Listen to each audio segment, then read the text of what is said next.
अस्सलाम वालेकुम। I hope आप सब ठीक होंगे। एक छोटे से टॉपिक के ऊपर आज मुझे थोड़ी सी बात करनी थी। मेरे लिए तो वो छोटा टॉपिक नहीं है, बहरहाल पाकिस्तान के लिए भी वो एक छोटा टॉपिक नहीं है, लेकिन शायद उन लोगों के लिए वो छोटा टॉपिक है जिन्होंने इसको शायद वक्त के साथ साथ बनाया है और इस टॉपिक को और इस चीज़ को यहाँ तक लेके आए हैं। आज मैं बात करना चाहूँगा identity crisis, specially in students के अंदर आइडेंटिटी क्राइसिस सबसे बड़ी वजह मेरा ख्याल है हम में से किसी को शक नहीं होना चाहिए कि वो हमारे करिकुलम के अंदर पाए जाने वाली कुछ डिस्क्रिपेंसीज़ हैं जिसको हम शायद ठीक कर सकते हैं। कुछ कमियां कोताहियाँ हैं शायद हमारे करिकुलम में जिसको हम बेहतर कर सकते हैं। हमारे करिकुलम में बहुत से एरियाज़ ऑफ इम्प्रूवमेंट हैं। मैं ये नहीं कहूँगा कि हमारा करिकुलम ख़राब है, गलत है, specially when it comes to history. मैं यही कहूँगा कि इसको बेहतर किया जा सकता है। और क्यों बेहतर करना ज़रूरी है? क्योंकि इस करिकुलम की वजह से ही तो शायद हमारी ये प्रॉब्लम आइडेंटिटी क्राइसिस के स्टूडेंट्स के अंदर आ रही है। आप जितने भी लोगों से भी आप अपने स्टूडेंट से या इवन जो ग्रेजुएशन कर गए हैं उनसे पूछें और उनसे ये पता करें कि हमारी हिस्ट्री कब से स्टार्ट होती है। And they will tell you कि 1947 से। आई मीन अगर कोई बहुत ज़्यादा थोड़ा सा और पीछे चला जाएगा, कोई आपको कह देगा मुग़ल से।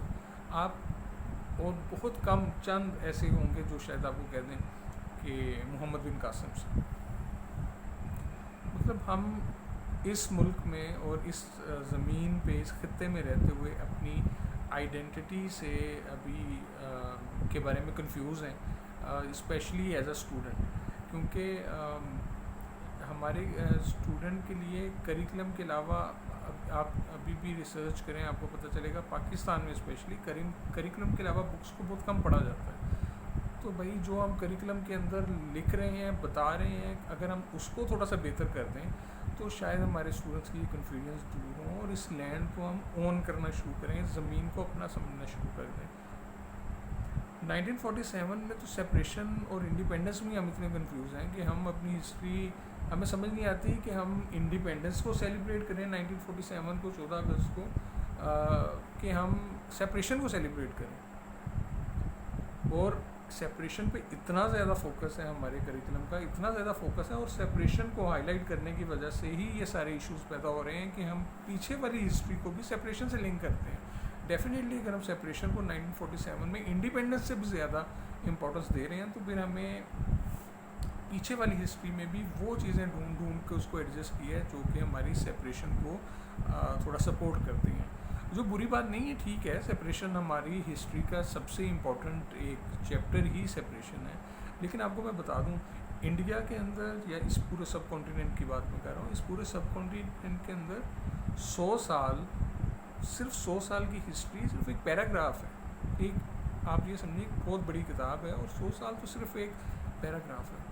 और अभी हमारे 100 साल तो पाकिस्तान बने भी नहीं हुए। अगर आप इसकी हिस्ट्री पीछे देखें, मैं अपने इंडियन दोस्तों के लिए किसी को वीडियो बनाऊंगा, उन्हें भी बताऊंगा, वो भी ये बहुत अक्सर कहते हैं कि महाभारत बनाएंगे, द ग्रैंड इंडिया बनाएंगे, द ग्रेटर इंडिया बनेगा। वो देखें, वो तो आज तक हिस्ट्री में नहीं बना, आज तक हिस्ट्री में नहीं बना। उन्हें भी हिस्ट्री की कुछ चीज़ें हैं जो गलत पढ़ाई जा रही हैं, हमें पढ़ाई जा रही हैं, पूरी दुनिया में ऐसे होता है।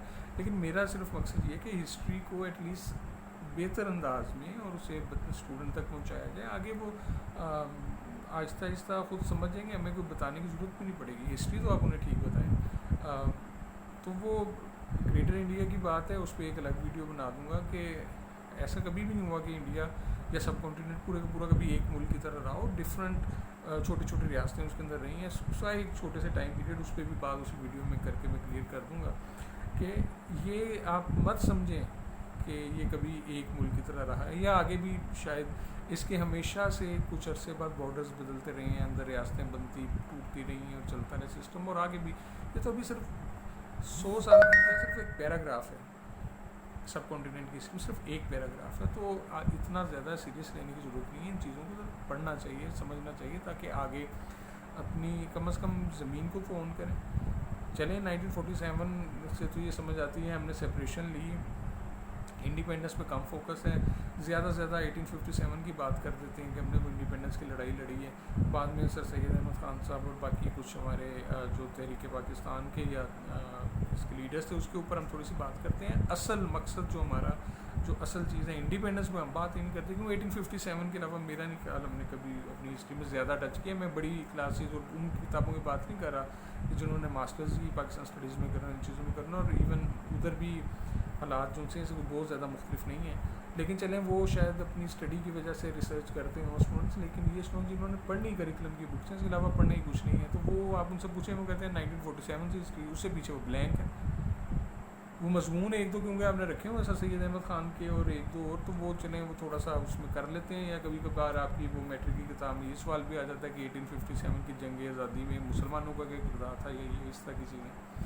तो इन चीज़ों को हम समझ ही नहीं पा रहे कि कितना हम अपने बच्चों के साथ गलत कर रहे हैं। इसको एड्रेस किया जा सकता है, बेहतर किया जा सकता है। मैं ये नहीं कहता, मैंने आपको पहले ही बताया कि सेपरेशन इस खत्ते का सबसे इम्पोर्टेंट हिस्ट्री का एक पार्ट है, वो पढ़ाया जाना चाहिए और वो हमें ओन भी करना चाहिए कि उसमें कोई शक नहीं। लेकिन इसका ये मतलब नहीं है बाकी चीज़ें छुपाएंगे, बाकी चीज़ों को उस तरह से ना बताएं। हम मुग़ल, ये नहीं कहता मुग़ल बहुत अच्छे थे या जो इंडिया के बादशाह उससे पहले थे हिंदू बादशाह थे वो अच्छे नहीं थे, या राजा रंजीत सिंह अच्छा नहीं था, या गजनवी और गोरी अच्छे नहीं थे, या मोहम्मद बिन कासिम अच्छा नहीं था, या राजा ज़ाहिर अच्छा नहीं था। इन चीज़ों को छोड़ें, वो चीज़ें अलहदा से डिस्कस हो सकती हैं। मैं सिर्फ बात करूँ जोग्राफिकल हिस्ट्री की।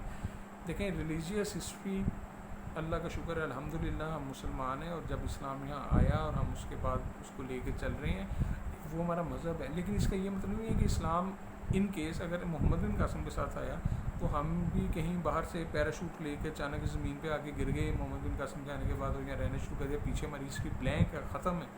हम क्यों नहीं समझते कि हमारी हिस्ट्री, देखें फॉर एग्जांपल हम यहाँ पंजाब में बैठे हैं, पंजाब के 5 दरियाएँ रिवर इंडस, सिंध दरिया सिंध की वजह से, या सिंध हमारे इलाके में दरिया सिंध की वजह से ये इंडस वैली सिविलाइजेशन कहलाती थी, जो कि सबसे कदीम सिविलाइजेशन है और सबसे मॉडर्न समझी जाती थी और सबसे बेहतरीन समझी जाती थी। हम उसे ही ऑन नहीं कर रहे। वो तो मोहम्मद बिन कासिम से भी पुरानी है, हम तो उससे पहले भी हमारे अबाउजाद इधर ही रहते थे, और हम इस लैंड को कैसे ऑन करेंगे अगर हमें ये बताया नहीं जाएगा कि वो भी हमारी हिस्ट्री है। भाई इतना तो रिवर इंडस क्या इंडिया से गुजरता है, इतना इधर से गुजरता है, और जिस इलाके से रिवर इंडस गुजरता है और वो उस इंडस वैली सिविलाइजेशन का गढ़ है, उन्हें वो हिस्ट्री में उस तरह से वो चीज़ें नहीं बताई जाती। हमें रिलेट कर दिया जाता है कि शायद हम सिर्फ यहाँ किसी और तरीके से आए हैं, जो कि गलत चीज़ है। उसको भी बेहतर अंदाज में एड्रेस करना चाहिए ताकि हम अपनी हिस्ट्री को ऑन करें। जितना इंडिया में, दिल्ली में, मुंबई में बैठा हुआ एक आदमी अपनी इस ज़मीन को अपना समझ रहा है और ओन करता है, उतना ही हमें भी इस ज़मीन को हमारे लोगों ने, हमारे बच्चों को ओन करना चाहिए, क्योंकि हम तो मोहम्मद बिन कासिम से बहुत पहले के यहाँ पे रह रहे हैं और उसके बाद हमने इस्लाम को कबूल किया, अल्लाह का शुक्र है, और हम मुसलमान हैं और आगे भी रहेंगे। तो रिलीजियस हिस्ट्री पढ़ाने के साथ साथ जोग्राफिकल हिस्ट्री, सोशल हिस्ट्री हमें सही तरीके से अपने बच्चों तक पहुँचानी है, और अगर हम वो पहुँचाएँगे, हम इस ज़मीन को ऑन करेंगे, अपनी असल हिस्ट्री का पता लगेगा और आगे बग़ैर कन्फ्यूजन के हम बेहतर तरीके से जा सकते हैं। देखिए मैं पॉलिटिकल इंपॉर्टेंस में नहीं जा रहा हिस्ट्री की, मैं और इस तरह की रिलीजियस इंपॉर्टेंस में नहीं जा रहा है, क्योंकि मैंने वो पहले ही बात क्लियर कर दी है कि आप जिस तरह से आप हिस्ट्री के साथ थोड़ा सा खेलना चाहते हैं खेलें, जो मर्ज़ी करें, हिस्ट्री ठीक बताएं, उसके बाद छोड़ें स्टूडेंट्स के ऊपर, वो उसे पढ़ें, समझें और उनको खुद समझ आएगी इसके अंदर क्या ऐसा चल रहा है, और डेफिनेटली इसके साथ स्टूडेंट्स के ऊपर एक बड़ा पॉजिटिव इफेक्ट आएगा। टीचर का बहुत इंपॉर्टेंट रोल है, टीचर को इन चीज़ों को अपने बच्चों को बताना है।